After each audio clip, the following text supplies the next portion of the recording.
और वहां पर दैत्यों की शिक्षा सिखाई जाती थी। पर जब वो शिक्षा सीखने जाते थे तो एक बार क्या हुआ, रास्ते में जो भट्टा होता है ना, जो ईंटों का भट्टा होता है, वहां पर एक भट्टा था, उसमें तपा करके कुछ मट्टी वगैरह बनाया जा रहा था। तो जब प्रहलाद जी वहां रास्ते से जा रहे थे तो एक जो कुम्हारन थी बड़ा ही जोर जोर से रो रही थी। और उनको रोता देख प्रहलाद जी कहने लगे कि मैया आपको किसी प्रकार का कोई दुख है? तो वह कहने लगी नहीं, मुझे एक दुख है, मुझे ये दुख है कि जो मैंने ये भट्टा लगाया है इसमें जो मटका रखा उसमें बिल्ली के बच्चे गलती से मेरे से उसमें रख गए हैं, अब मैं उनकी जान कैसे बचाऊं? प्रहलाद जी कहने लगे कि मेरे पिताजी तुम्हारी हर जो भी परेशानी है उसका हल निकाल लेंगे। मेरे पिताजी का तो भजन किया करो, वो भगवान है, क्योंकि उन्हें शिक्षा ऐसे मिली थी। पर वो कहने लगे नहीं, तुम्हारे पिताजी भगवान नहीं है, ये तो सिर्फ मेरे नारायण ही है जो इन बच्चों को बचा सकते हैं। तो प्रहलाद जी कहने लगे अच्छा तो ये तुम कब बोलोगी? कि ये मैं कल बोलूंगी, पर मैं जानती हूँ कि मेरा नारायण ही ऐसा है जो इन बच्चों को जान बचा सकता है। उन्होंने कहा कि मैं रोज यहीं से गुजरता हूँ, पर जब तक मत खोलना जब तक मैं ना आऊं।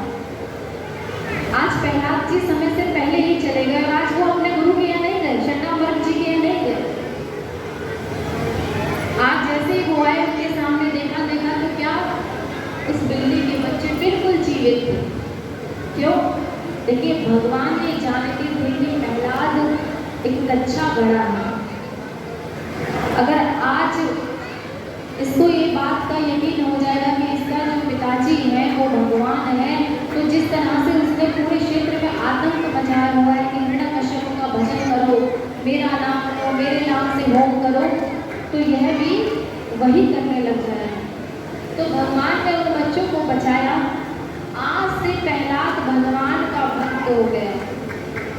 किसका भक्त हुआ? नारायण का। आज से तो बस नारायण नारायण नारायण। शंडामर्क के यहाँ गया, वहां जाकर के कहने लगा कि तुम मुझे गलत शिक्षा देते हो, सबको बचाने वाला सबको बनाने वाला तो नारायण है। मेरे पिताजी कुछ नहीं करते, मेरे पिताजी किसी को नहीं बना सकते, किसी को नहीं बचा सकते। अब जैसे ही ये बात कही, बड़ा ही क्रोध उन लोगों को आने लगा, कह रहे ये क्या कर रहा है, अगर इसके पिताजी ने सुन लिया तो वो मुझे मार डालेंगे। उनकी शिकायत लेकर के हिरण्यकश्यप के पास शंडामर्क जी गए। शंडामर्क जी ने कहा कि भैया मैं तो ऐसी शिक्षा इनको देता हूँ, नहीं वो जानना जाने कहाँ से नारायण की शिक्षा ये सीख रहे हैं। अब हिरण्यकश्यप ने एड़ी चोटी का जोर लगा दिया।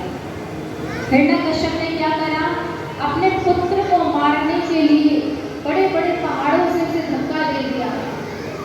क्या होता कि आकर के विष्णु भगवान उसे अपनी गोद में ले लेते और आराम से उसे छोड़ जाते।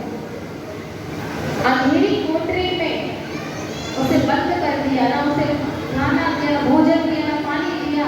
लक्ष्मी मैया आती, सुंदर सी भोजन की थाली लेकर के आती, उसे भोजन खवा जाती। उसके पिता ने हलाहल विष उसके लिए लाए, उस विष को भी नारायण भगवान ने अमृत बना दिया। अब एक बार हिरण्यकश्यप बाहर गया हुआ था, तब हमारे प्रहलाद जी ने क्या किया, अपने सखाओं के साथ, और उनके सखा कहने लगे कि एक बात बता, तेरे परिवार वाले तुझे इतना मारना चाहते हैं फिर भी तू बच कैसे जाता है? उन्होंने कहा मैं तुमसे कह रहा हूँ ना, जिस नारायण का मैं नाम लेता हूँ तुम भी उसी नारायण का नाम लो, कि तेरे पिताजी हमें मार डालेंगे। क्योंकि वो क्या कहते हैं कि मैं भगवान हूँ। मैं भगवान हूँ। और वो ऐसा क्यों कहता था? क्योंकि जो हिरण्याक्ष था, जिसका वध करने के लिए भगवान बहुत ही कड़ी तपस्या की थी, और जब ब्रह्मा जी आए तो उसने बहुत सारे वरदान मांग लिए थे।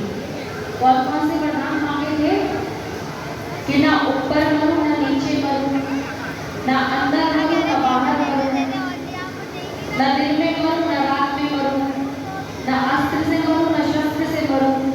मतलब जितने भी वो वरदान मांगना चाहता था उसने सारे वरदान मांग डाले, जिससे कि मैं नारायण का विरोध कर सकूं। अब हुआ ये कि प्रहलाद जो थे वो तो भगवान के भक्त हुए, वो तो सिर्फ नारायण नारायण का नाम लेते, उन्हें नारायण के अलावा और कोई नहीं सोचता, चाहे कोई जो मारने को करता, चाहे कितने षड्यंत्र कर जाता। अब देखिए, जब हमें कोई शिक्षा दी जाती है स्कूलों में भी जब हम पढ़ते हैं और कोई